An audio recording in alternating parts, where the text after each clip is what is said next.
Welcome to another edition of the Good and Plenty podcast. I am your host, Jeff Goodman, and glad to have you on board again. We will consistently have podcasts, college, NBA. We'll even throw in some high school AAU versions here in the coming weeks and months. But first, today's show is brought to you by betonline.ag. Go to clnsmedia.com/Goodman. Get a 50% bonus when you sign up and use the promo code CLNS50. We got a great show for you today. I wanted to talk some SEC hoops a little bit. Mike Anderson, the hiring at St. John's, which I have not been exactly optimistic about, I guess would be the word. And I wanted to bring on Andy Kennedy, former Ole Miss coach. He was in the SEC for years, coach against Mike Anderson.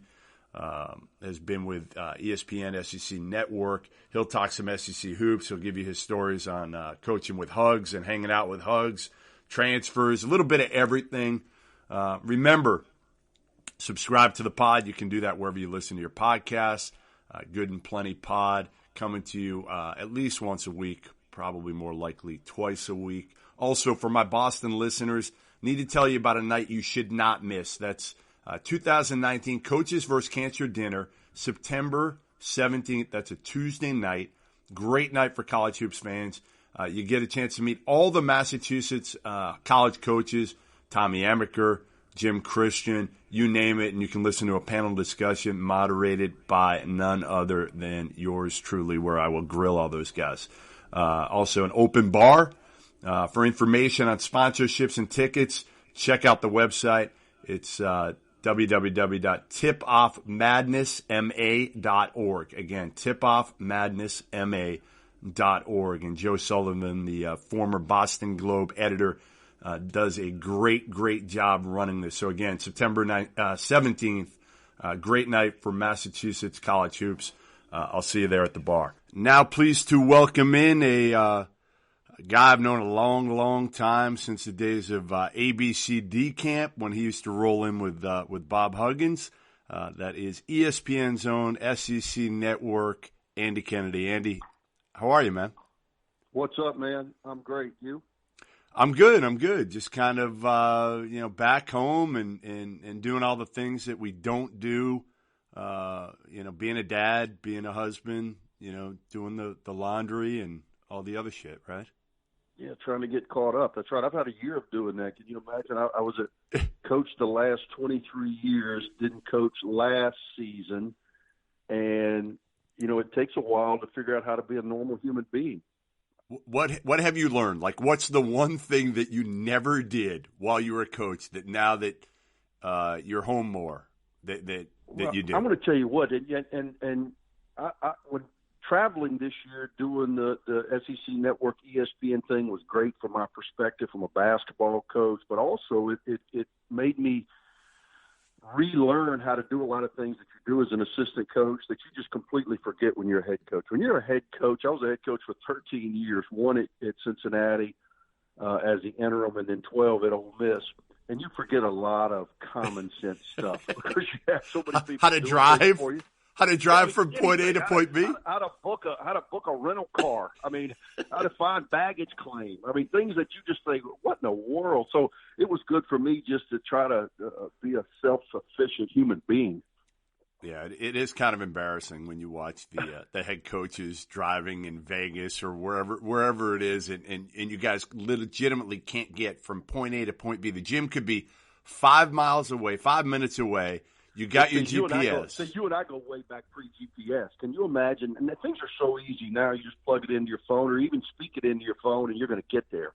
Remember the old days, even the old MapQuest days where you would print off the stuff or basically you're asking a guy, hey, have you been to this gym? Yeah, take a left at the Chevron. I remember those days vividly. Now it's easy. Yeah, I still remember taking Lute Olson. That was one of my favorite stories, and we're going to get on to some stories. We'll think of your favorite Vegas story. But one of my favorites was, I went to school at Arizona and covered Lute Olson a little bit. And I remember when I was in the industry, I'd broken in, and I'm in the bleachers with Josh Pastner and Lute Olson. And Josh was going. He was an assistant for Lute at the time. And he said to me, he's like, hey, I'm going to another gym. Is there any way you can take, where are you going? And I said, where, I don't care. I can see any player. It doesn't matter to me. He said, can you take coach to this other gym? And I'm like, shit, yeah. Like Lute Olson, like there's a guy that, again, I never had a relationship other than being like a student newspaper Sure, you guy. grew up revering the man. Absolutely. So we get in the car and we start to drive to the gym and it's like maybe noon or 1 or something like that. He's like, hey, don't tell Josh, but I got a great Italian place out in the mountains in Vegas. So we hit this like big time Italian place, and literally I'm just having lunch, shooting the shit with Lute Olson for like an hour and a half, and we probably missed the game. Yeah, of course. But it didn't matter to me, and it didn't matter to him either. What's your favorite Vegas story that you can actually tell? Because there are plenty that you and I can't tell. Well, I'm still trying to be employed by the worldwide leader, ESPN, and then hopefully maybe I can coach again someday. So I really can't tell a lot of tales right now. I could write a hell of a book, though, one day. I'll tell you that. I did work for Bob Huggins for 4 years, and we had some quite epic Vegas nights, some that would end up with, on the other side, I'm the assistant, so I would drive him back to the hotel, drop him off, and then go right to the gym. I've had a couple of those. You know Scott Duncan. I know you know Scott Duncan. Yeah, of course. Long-time West Coast assistant, was with the Phoenix Suns. I remember he and I were laughing about this because we did an event together not too terribly long ago when I brought this up. But back in the day when I could still jog, when my knees would allow me to do so, I would go, and if I had a break in the day in Vegas, I would go run at 1 or 2 out in the Vegas heat just to try to detoxify, just to make it through another day. And a couple of times I would see him out there, and we'd just look at each other like, yeah, the things we do just to maintain civility. I remember, and correct me if I'm wrong here, there were times at ABCD camp where we'd roll in at 8:30 in the morning, and you and Hugs would be rolling in from the night in New York at 8:30 in the morning. Yeah, we've had some nights, boy. We've had some nights, at pre-heart attack, Hugs. I mean, we would just roll for literally 36 straight hours, doing what he does, and it's obviously been very effective. But just, the night leads into the day, and you're in those gyms, and you just kind of leads on to the next thing. Great memories. How much do you think the perception of Hugs has changed over the last maybe 5 or 10 years? And how much of it do you think maybe even had to do with the Deshaun Butler incident, where people saw the human side of Hugs that we see, but a lot of people don't? Well, I think people understand Hugs. Hugs has been who he's been his entire career, incredibly successful as it relates to on-court success. But people also, he went through a spell where everybody was trying to say, oh, he doesn't graduate guys and he takes thugs. And I think that got dispelled pretty quickly because his guys, his players, have been so loyal to him and have always, had his back. Even in this day and age where it's hard to find because there's so much mobility within the sport, players leave in the transfer portal. I know that's a big thing for you, but it's incredible now how the sport has changed with the fluidity within. Even with that being said, Hugs has still maintained. He had a tough year this year, but he has still maintained a really high degree of excellence. People understand who he is, and guys that really know him, that's all he cares about, understand that he is about what is best for the young man. Now, he does it in a way that is tough love at times, and, we're in an era now where that's not always in vogue. Well, he's never changed, and he never will. Yeah, and you guys are kind of the same way. You, Frank Martin, everybody who's kind of come up through him, I feel like has kind of the same approach, which is no BS, but we're going to have close relationships with the players, but hold them accountable. You, Frank Martin, of course. Yeah. All you guys. Yeah, well, that's the bottom line. It is about accountability, but also you're put in a position as a college basketball coach to have a real influence over young people at a very vulnerable age. So everybody that you mentioned takes that very seriously. So before we get on to some real topics, I need something that I can rip on Frank Martin for. Everybody's killing me, by the way. All the South Carolina fans are killing me on Twitter because I keep pumping Frank Martin for these jobs, right? I'm pumping him for Cincy. What did I pump him for? UNLV, St. John's, all these jobs. So everybody's killing me there saying you're taking our coach. People do understand that's your job, right? I mean, they understand it's your job to create hot-button topics. That kind of comes with the territory. And listen, I do believe, like, Frank's wife grew up in New York, and we're going to transition. This will be a perfect transition to Mike Anderson at St. John's. But I feel like Frank Martin, whether it's at UNLV at St. John's, those schools need a big personality. That's certainly what Frank brings to the table. And he's got a tough job at South Carolina. You know this better than anybody. You had a brutally tough job at Ole Miss.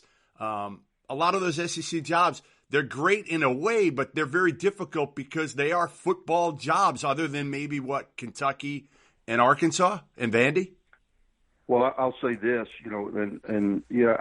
they're always going to be football centric. That's not going to change in 100 years, nor should it. That's just ingrained in the culture because, you're a guy, Boston guy, right? You're a guy sometimes people in the Northeast don't quite really, I'm not saying this condescending, but don't really understand the culture of Southern sports because there's no professional sports to compete with. That's so right. The same way that you guys are passionate about the Red Sox and the Patriots and the Celtics, well, that's, Alabama football, that's Auburn football, that's LSU, that's, because you just don't have that to compete against. So that's what you grow up thinking about, and it's in your blood, quite literally. I'll say this about Frank. Frank has done a tremendous job. I thought he did one of his best coaching jobs of his career this year. They were 4-8, I believe, in the non-league. Ended up winning 11 SEC games in a very competitive league, and he maximized that team, which is ultimately your goal as a coach, despite a number of injuries and a number of hardships throughout the course of the season. I think he's also, and I could be wrong, either year 7 or year 8 he just completed. And let's be honest, when you get to year 7 or year 8, man, you're really pushing the envelope now as it relates to the shelf life of a coach. I really pushed it. I pushed it right over the edge. Yes, you did. I was at Ole Miss 12 years, too long. I knew that. Yep. And there becomes what I term an appetite for change. And once there's an appetite for change, it happened to me. We won 22 games, 10-8 in league. We swept our in-state rival, and we won 2 games on the road in the NIT at Monmouth and at Syracuse. We come home, we lose in a sold-out building to Georgia Tech to go to the NIT Final Four, and my contract doesn't get extended. Well, that told me all I needed to know. I mean, there's obviously an appetite for change, and I get it. I wasn't mad about it, I mean, obviously you get a little pissed when your contract doesn't get extended. We've all been there. But, you understand that when you get to a certain phase of your career at a place, it may be time for change. And Frank, again, when you get to year 7, year 8, year 9, again, unless you're John Calipari, Nick Saban, you start pushing the envelope. Yeah, you got to be in an elite job to stay 10 years and feel good about it. Other than that, I mean, I always said that, Oliver Purnell, right, was always smarter than everybody else. He was ahead of the game. And that's kind of how you have to be at jobs like Clemson and DePaul and whether it's South Carolina or Ole Miss or most of the jobs in the SEC. You're 100% right. And even, let's be honest, I mean, even Calipari, they throw darts at him all the time because it's Kentucky, and he's been there. I guess he's the longest now tenured guy in the SEC. And I think he just finished his 10th season, which is hard to believe. So SEC went through a complete overhaul, kind of. I mean, some of the new coaches, we'll go with that a little bit, and then obviously coaches in flux, which is Will Wade at LSU. But let's start with the Mike Anderson thing, because I got a lot of heat for this, a lot. Okay. I said it was a terrible hire by St. John's. I pulled no punches. I think it's an awful hire by St. John's, and let me say why. And you tell me why I'm wrong. Number one, he's been coaching for 37 years in Oklahoma and Arkansas and Alabama and Missouri, right? Like, he's come nowhere near the Northeast. He's got no Northeast ties, and it looks like he's going to bring 2 coaches from his staff. Yeah, two coaches, 2 of the 3 on his staff. The third one might have New York ties, but that's 3 of the 4 that have no New York ties in a place that is awfully difficult to try to dig into, okay? That's number one. Number 2, he won 2 NCAA tournament games in 8 years at the place that was ideal, set up, the perfect ideal job for Mike Anderson Arkansas, which I believe is the third best job in the SEC. Let's start with that. Is Arkansas the third best job in the SEC, AK?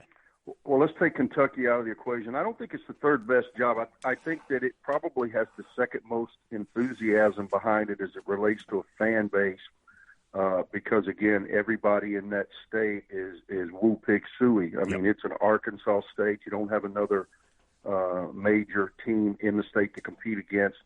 I would say Kentucky's won, Florida's two, just based on, recruiting base, and you're the University of Florida, and you have a national brand. I don't know who would be three, maybe Tennessee, but I would have went Kentucky, Tennessee. I would have went Kentucky, Tennessee, Arkansas, and I felt like Billy made Florida what it is. And again, well, I think Billy did. I mean, obviously, first ballot Hall of Famer, but I just think when you think the University of Florida, you have a real national brand, and you've got such a big state that has a lot of dudes in it.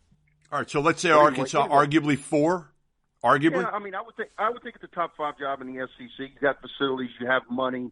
The Walton name. There's no lack of resources there, and the state is certainly enamored with the Hogs. Let me rebuke a little bit of what you're saying. Number one, I know Mike Anderson. I think Mike Anderson's a good coach, and I think Mike Anderson, if you look at it objectively, has won everywhere he's been. He won at UAB, he won at Missouri, and he won at Arkansas. He just finished, I believe, his 8th year. Back to my earlier point, he went to 2 of the last 3 NCAA tournaments. Maybe they didn't advance as far as they would have hoped. Nobody ever does unless you're cutting down the nets. And there was an appetite for change. New AD comes in. Hey, man, we're going to make a change.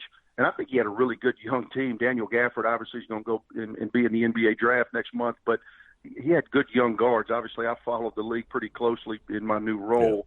Yeah. I love Isaiah Joe. Yeah, I think Mike is certainly an out of the box hire for St. John's just based on the demographics, but I think he has a collective body of work that helped him overcome that lack of quote unquote fit, because he has won, and he's won consistently everywhere he's been. All right. I mean, listen, I get all that. I just think, and I'll tell you this, this has been kind of the year of SEC out of the box. I mean, Nate Oates at Buffalo to Alabama. To me, and I know Nate Oates, and I think Nate Oates did a tremendous job at Buffalo. But to me, that is a much bigger stretch than Mike Anderson going to St. John's.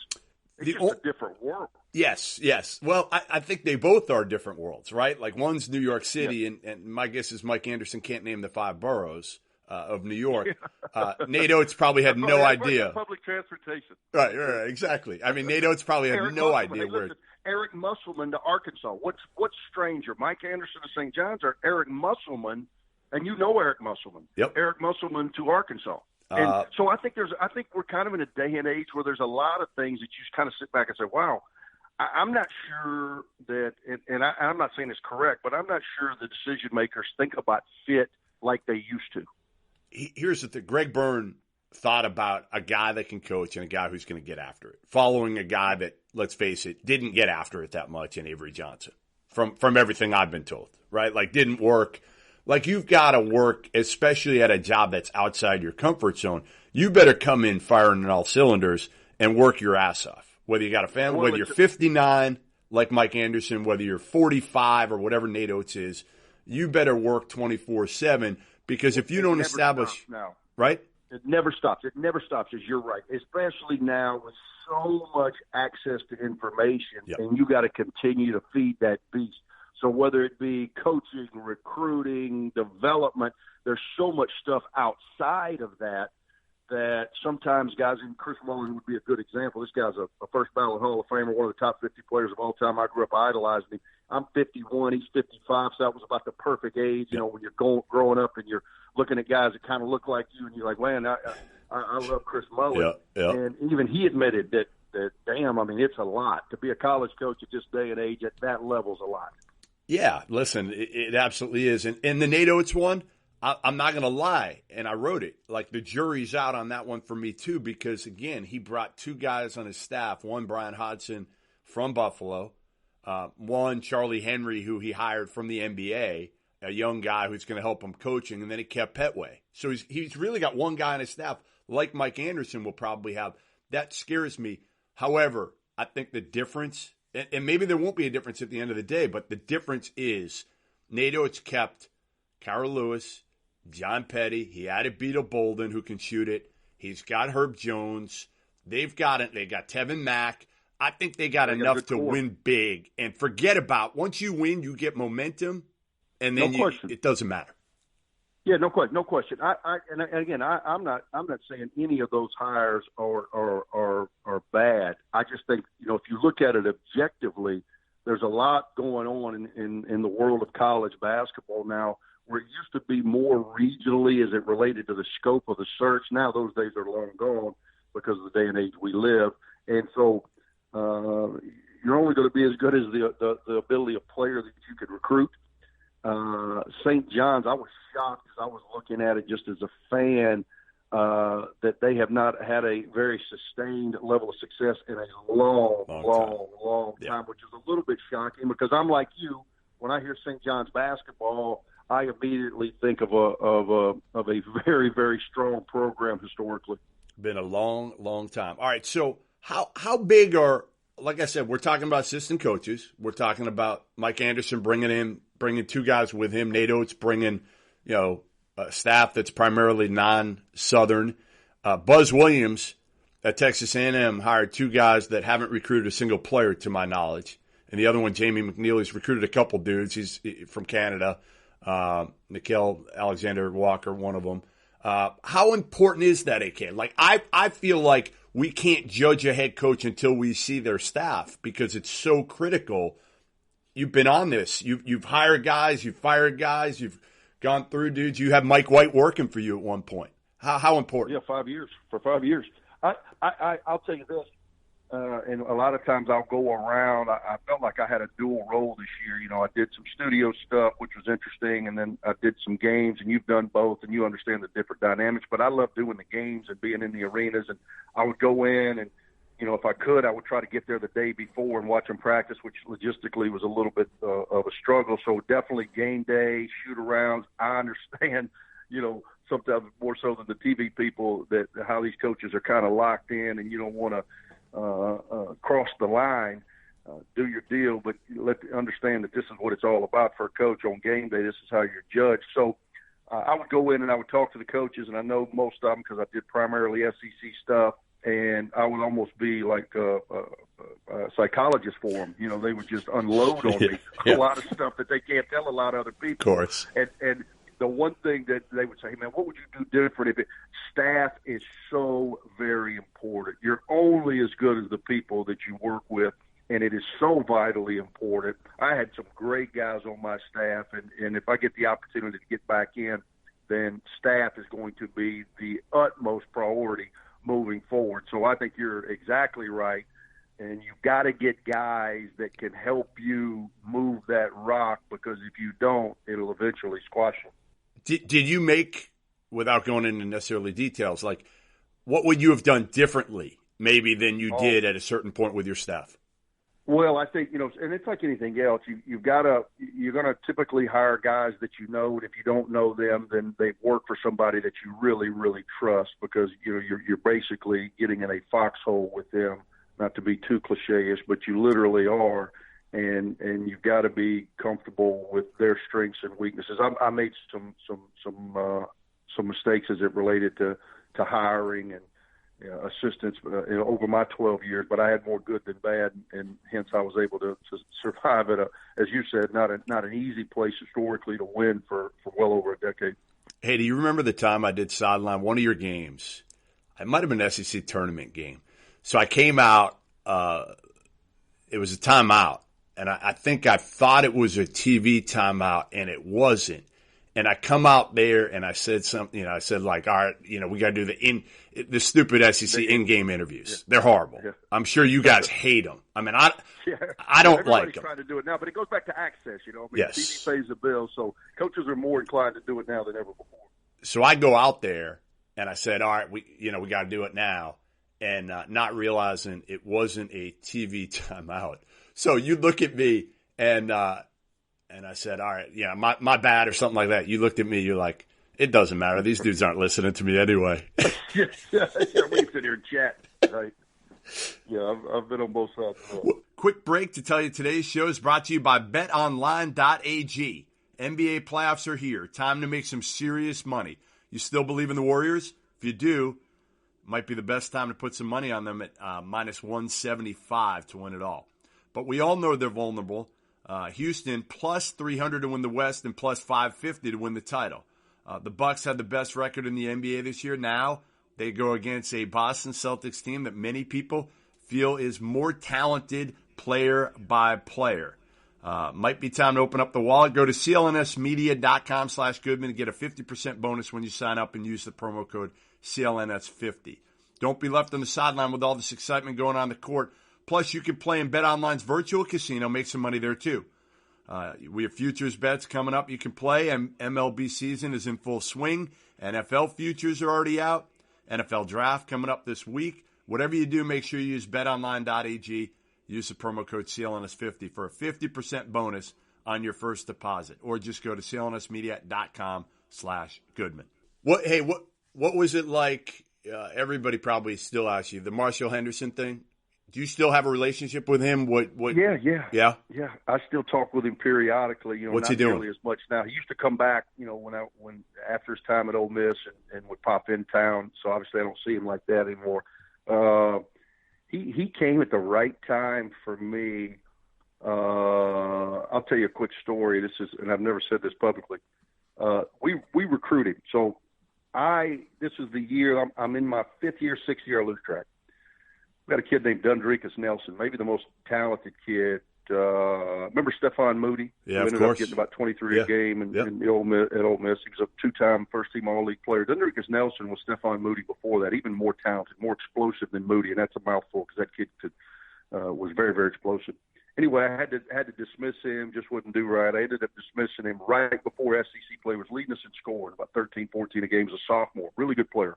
Once had 20 and a half at Auburn as a freshman. So I ended up dismissing him. We need a guard. We go out and we find Marshall Henderson. We have a connection. I had a guy that was a grad assistant at UAB when I played. He and Marshall Henderson's father were college roommates. So we immediately went right to the head of the food chain as it related to they could trust us. And, you got to understand Marshall played for Jim Boylan at Utah. Yep. Transferred, sat out for Pat Knight at Texas Tech. Pat got fired. They bring in Billy Gillespie. It took him about all of one day to realize this ain't going to work. You don't think Billy Clyde and Marshall would work? Come on. He left Texas Tech. He goes to South Plains, right up the road, played for Steve Green, the legend, won multiple national championships. They go 37-0, I think, win the national title. He then comes with me. Well, he had a violation of his probation. I won't get into all the aesthetics, but he had a violation of his probation. So he literally had to go do time.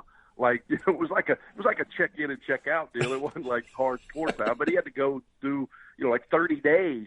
So he was like doing it on weekends. He would go check himself in Friday, Saturday, back out. We still had a few more days prior to him coming to Ole Miss.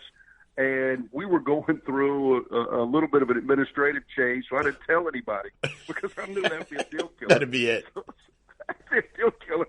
And so we just kind of slid it in. It ended up coming out after the fact. But once Marshall got there, everybody loved him. He is a very likable spirit. He was a great teammate. This guy, if I think about this, Jeff, and this is still accurate, he shot more three-pointers in a season than anybody in NCAA history. I think that is still a record. This was in 2013. He attempted more threes than anybody in NCAA history at the time. And we won 27 games. We won the SEC tournament. We beat Wisconsin in the NCAA tournament. We won the SEC tournament, beat Wisconsin in the NCAA tournament. We had a really good team, and it worked for us. He got about 20 a game because I had guys around him that could go haul in those misses and put them out. And now his senior year, when he was shooting those balls that he was missing, they were going dead ball rebounds out of bounds, and we didn't win quite as much because those two guys that went and got them were all gone. But we had a great run. He was really not a hard guy to coach. He just wanted to be a college student. Yes. At a place like Ole Miss, where it's pretty fun to be a college student. He just wanted to be a college student like everybody else, and he didn't understand sometimes that no, you can't just blend in, bro. when he ran over. Didn't he run over to the bar after a game or something, and people caught him in the bar? Not only after the game, we beat Wisconsin. First time Bo Ryan ever got beat in the first round of the NCAA tournament. This is a true story. We beat Wisconsin. This was back in 2013, remember? You know who was doing the game? Think about this now. These were the guys. This was True TV. This was right when all that stuff launched, when CBS did all that. It was on True TV. It was Marv Albert and Steve Kerr. Wow. No way. And the sideline reporter was Craig Sager. Holy shit. How about that? Wow. How about that? So we ended up beating Wisconsin. It was an afternoon game. You know, you got the day, whatever. Yeah. No, he was in the bars like that night. It was just like his voice. And this was after he had just scored 20-something points. And, you know, he was doing the land shark, running around. Craig Sager's interviewing him. He thought he could just go and, you know, get some of the guys in town for the game, and he just went and hung out. So you tell them, right, you're telling all the guys, hey, get off your feet, right, relax. Yeah. We got another game. Enjoy the win. Maybe I should have been more specific when I said enjoy the win. I should have said enjoy the win, but understand that people are going to be watching you. The transfer portal. I want to hit you on this. So I just updated the transfer list just now. It's 685 names, and we're not even in May, and we know there'll be. I think it's been about 800 over the last couple of years. The number that's higher than usual is grad transfers are already over 125. I think last year it ended up being 125. There'll be 175. You know the best line I've heard for this? You may have heard this, so forgive me. Have you ever heard this? You know, the transfer portal, somebody referred to it, it's like Tinder for college coaches. Yes. Swipe left, swipe right. I mean, it's incredible now, isn't it? I got a coach, an assistant coach who told me, he said, I was out on a date, and I kept looking at my phone, and the girl's looking at me, and she's like, what are you doing? And he's like, I'm looking at the transfer portal. Right. She's like, what the hell? Transfer portal, what the hell is that? He had to explain it to her.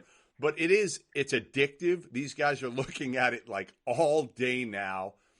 Is it good? I think it's bad for – I understand the purpose, right? I get it for the NCAA. They had to try to do something different.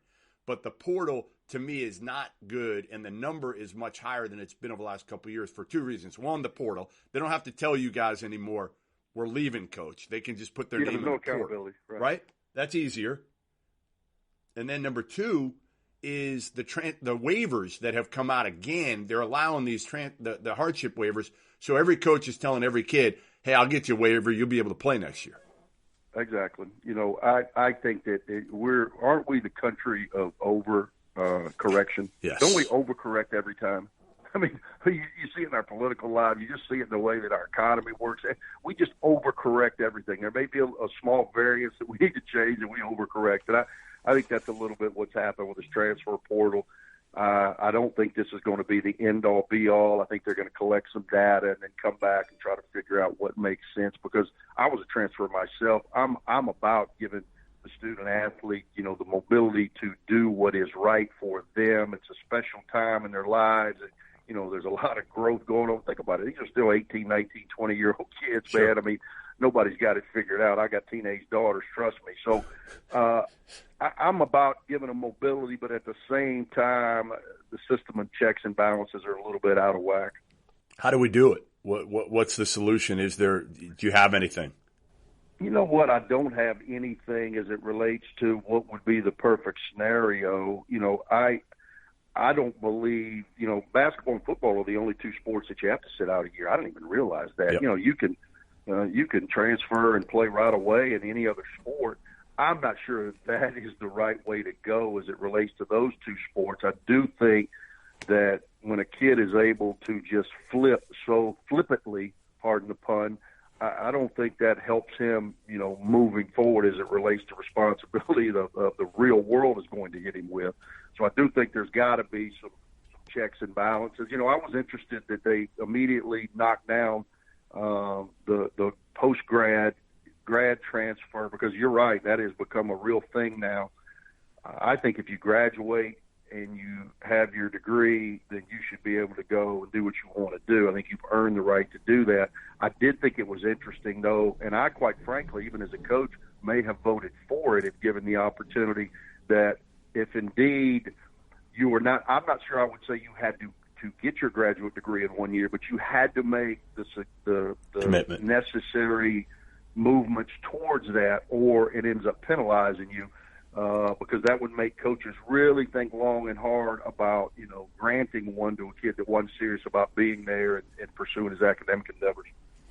You went back to transferring how, other sports you don't have to sit. How about the fact that, like in hockey, they can finish playing in the Frozen Four and like the next day they're playing in the NHL playoffs. That's crazy, right? Crazy. Yeah. I mean, crazy. I don't understand why there's not more consistency across sports. I don't get that. Why are you able to, like you said, if you're a golfer, you can transfer somewhere and play, and play right away. But if you can't, if you're a basketball, I don't understand that part of it at all. Yeah, I'm not a big fan of going and just, I do think we all have, there's always consequences to our decisions. And I don't think it should be just open, flip it, because then, as soon as a kid has a bad day or hits a little adversity, what's he going to do? He's going to look to bail and do the next thing. And I know people say, oh, coaches do it, but there's contractual obligations. People have no idea behind the scenes. You understand it, all that goes into making a change as it relates to coaching. Last thing before I let you go. We can't not talk about Will Wade and LSU before getting off this thing. I thought it was nuts, AK, that they reinstated him. I was just shocked that they reinstated him when they did. A week before the federal trial starts out. I just figured they'd wait this thing out and see how it played out in the courtroom before they reinstated him. Any insight? Any thoughts as far as how this whole thing shook out? I was surprised too, honestly, just based on the timing, and then less than 48 hours later, Joe Oliva had stepped down as the AD. So there's obviously a lot of moving parts behind the scenes that we're not privy to. And all of that ultimately, is going to come out in the wash. I think most people are frustrated because when the Fed thing hit a couple of years ago and the Yellow Jackets came out and you see the perp walk and you see all this stuff, and then here we are, months later, and there really hasn't been any finality to it. I think we're getting closer to that because, and I've tried to remind myself that the reality is the NCAA, and you know this, Jeff, the NCAA does not have the manpower nor the know-how to do what the feds can do. That's right. And so the feds have gathered this information, and they have not shared. They've only given bits and pieces for whatever reason. They have not shared it and are not going to until all of this criminal stuff is over. So you've got this trial, which is ongoing, and you have another trial. So I'm not even sure anything is going to be shared as it relates to information gathered until all of the criminal stuff is done, at which time I would be very surprised if that information is then not given to the NCAA. And even though it's not to the criminal level, and no one's asking anybody to go to jail, there's obviously going to be numerous NCAA violations found on those wiretaps, at which time then I think the NCAA is on the clock. If those wiretaps ever get put out. Like, I honestly think the judge may not allow it in this trial, and the only way it gets out there is by the lawyers leaking it out to members of the media. I think that's, honestly, I think that's probably the best bet if it gets out there. But listen, we were talking a year ago, everybody thought Sean Miller was dead man walking. Now, if he gets through this, he's got 2 top 10 guys coming in this year. And Will Wade, dead man walking right now. Everybody thought he was done. Can he somehow get this thing back on track? I would say no. But again, when you look at Sean Miller and what he's able to do, who knows? I don't think that any of us are at a stage where we could make that unknown. It's such an unknown because we don't know all the information, and until you have the information, it's hard to speculate as to what's next. Well, listen, I appreciate you jumping on. This is long overdue. The next one, though, I think we need to do we're not even in Vegas anymore. That's the worst part of this new recruiting calendar is I can't even go to Vegas. Like, maybe I'll go from Colorado Springs and just kind of jump over to Vegas for a couple of days and tell people that there's some event in Vegas, even if there's not. That's right. Make it up. Make it the Jeff Goodman invitation. Yeah. Let's just start something up. Whatever. We'll play we'll get some 3-on-3 games going on. There you go. All right. Listen, AK, thanks a lot, man. Appreciate it. Right. You do a hell of a job on the air, like I said, and try to get some downtime. All right. Take care, bro. Thanks, man. Hey sports fans, I'm Coach Nick of the B-Ball Breakdown podcast on the CLNS Media Network. I break down the NBA from a coach's perspective and have some of the best basketball minds join me weekly to discuss the latest NBA news and what's truly going on the court. Subscribe to the B-Ball Breakdown podcast wherever you get your podcasts or find us on clnsmedia.com. It's a great conversation. You in?